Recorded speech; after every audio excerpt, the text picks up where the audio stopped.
When C.J. Rhodes was called to preach the gospel at the age of 18, he had no idea that he would one day be the youngest pastor of Jackson's oldest church. Here I was at that time, 28 years old, pastoring folks who were old enough to be my grandparents. But the Lord worked it out in that way.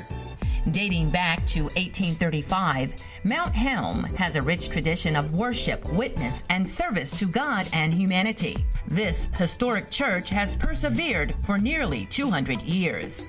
When I got to Mount Helm, one of the first things I did was listened and learned a lot from the members, and interestingly enough, raided the file cabinets and looked at all the old minutes and old programs to see what previous pastors and members had done.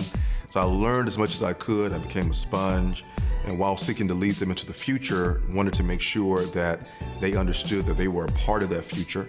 I think the Lord worked it out that we were able to balance those things out. The son of a civil rights attorney and a mother who is a devout Christian, Pastor Rhodes believes evangelism and activism are important to sharing the gospel of Jesus Christ.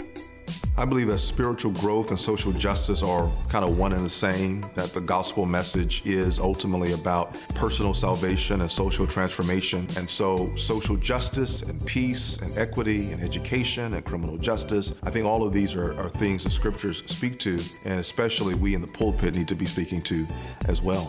He cannot be Christian and not be justice, that the Christian piece or his Christianity is tied to the justice piece.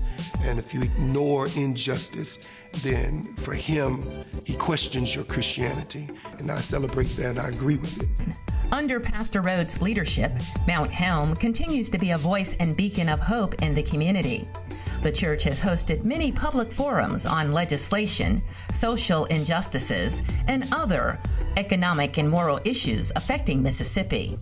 In 2016, the church, in partnership with the city of Jackson, opened Mount Helm's Place, an 88 townhome affordable housing project in the historic Farish Street district. And so we shepherded it from pretty much start to finish. At that time, Mayor Harvey Johnson came to us and said, would you consider partnering with us to help make this come to being? And that was a labor of love, trying to make sure you get all these different voices at the table, working together, making sure that we didn't gentrify the neighborhood by pushing people out, while also providing the kind of housing that anybody, regardless of income, would want to live in. And I think that's really given the neighborhood a facelift. I think we're witnessing one of the greatest leaders that the city of Jackson and the state of Mississippi, maybe even the South region, is having an opportunity to actually watch grow. We're all watching him grow.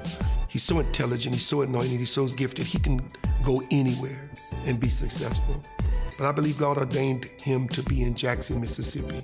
And I believe that the role he would play in Jackson, Mississippi will be so crucial to our development as the city of soul, as we advance in every area, having someone there who has an integral voice, who has the ear of the politicians, who have the ear of educators, who have the ear of business owners, sort of a Daniel, if you please, and maintaining an intellectual and integral position. I think CJ is our Daniel. He's the prince of the city. Pastor C.J. Rhodes, man of God, New Age thought leader, devoted husband and father, and the 2018 Young, Gifted, and Empowered Leader of the Year.